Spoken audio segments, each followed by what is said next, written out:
Lectura del capítulo primero, por Francisco Rico y Joaquín Forradellas. Don Quijote es un típico hidalgo de pueblo, de los de lanza, etc. En la España de los Austrias, la jerarquía nobiliaria iba de los grandes de España y los títulos a los ricos caballeros y los simples hidalgos, cuyos privilegios se reducían a estar exentos de la mayoría de los impuestos y de cargas como a alojar y avituallar a las tropas de paso.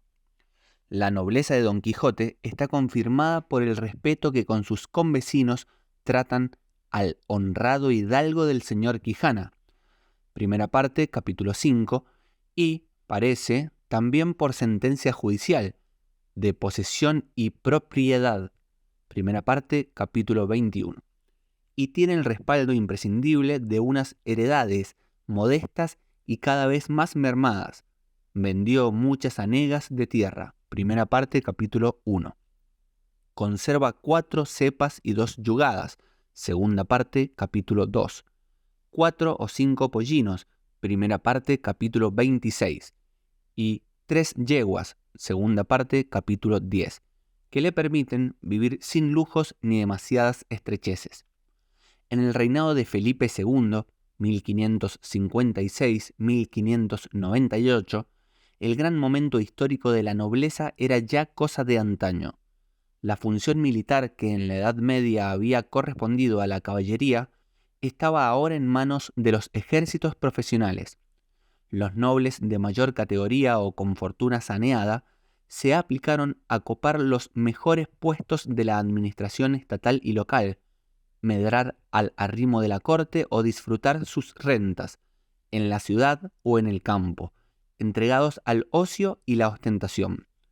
Los hidalgos de pocos posibles, y en particular los hidalgos rurales, se abrieron a veces camino enrolándose en los nuevos ejércitos, pasando a las Indias o cursando estudios en la universidad, pero más a menudo se quedaron sin otra ocupación que ingeniárselas para subsistir sin decaer de clase, cosa que ocurría en cuanto practicaban un arte mecánica, no conservaban el tenor de vida a que su condición obligaba o los pecheros les negaban las preeminencias, segunda parte, capítulo 49, y consideraciones tradicionalmente debidas.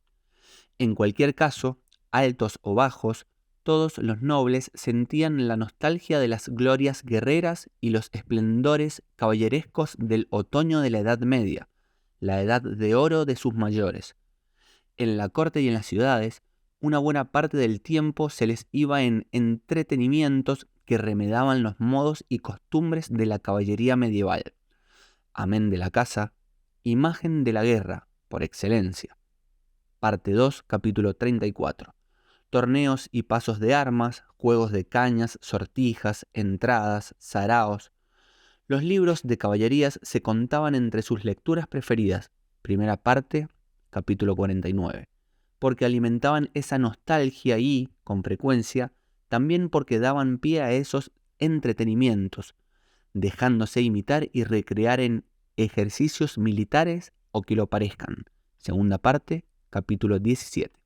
Don Quijote se proponía participar en las famosas justas que organizaba regularmente en Zaragoza la más notoria de las maestranzas y hermandades caballerescas, la Cofradía de San Jorge, primera parte, capítulo 52, y segunda parte, capítulo 4. Allí, o en otras competiciones y festejos similares, podía haber entrado en liza, como muchos lo hicieron, disfrazado tras el nombre y las armas de Palamedes, Branforte o el Caballero del Fénix, pero en una región como La Mancha, donde solo una mínima parte de la población era hidalga, al revés que en el norte de la península, y en la soledad de su lugar no había ocasión para tales escapes imaginativos. Comprendemos que se diera tan apasionadamente a los libros de caballerías. Un humilde hidalgo como él no tenía más horizonte que el mantenimiento de su rango y, por ahí, la pervivencia del pasado. Los relatos caballerescos le ofrecían la visión quimérica, idealizada hasta el desatino, de un mundo en que un pequeño noble podía realizar las más estupendas hazañas y alcanzar las cimas más altas, conformando siempre la realidad de acuerdo con las virtudes y valores de indudable atractivo, la justicia, el heroísmo, el amor, la belleza, que teóricamente habían dado a los antepasados de Don Quijote el estatus que ahora tan penosamente le tocaba a él preservar. No puede sorprendernos que el ensueño se impusiera a la evidencia, y de leer libros de caballerías pasara a proyectar escribirlos y al cabo vivirlos. Más de uno los había leído como crónicas veraces. Las fronteras de la ficción, sobre todo en prosa, distaban aún de estar claras. A más de uno lo habían estimulado a la acción, y no faltaban algunos a quienes habían llevado al desvarío, primera parte, capítulo primero, al honrado Quijana lo hicieron enloquecer, porque su temperamento lo favorecía, primera parte, capítulo primero. Pero también había razones para la sinrazón de dar por históricas las fantasías caballerescas y creer posible resucitarlas a la altura del 1600. A la ínfima nobleza en descomposición, la caballería andante de Don Quijote le devolvía la libertad y la esperanza, haciéndola otra vez dueña de sí misma y otorgándole un papel de relieve en la sociedad.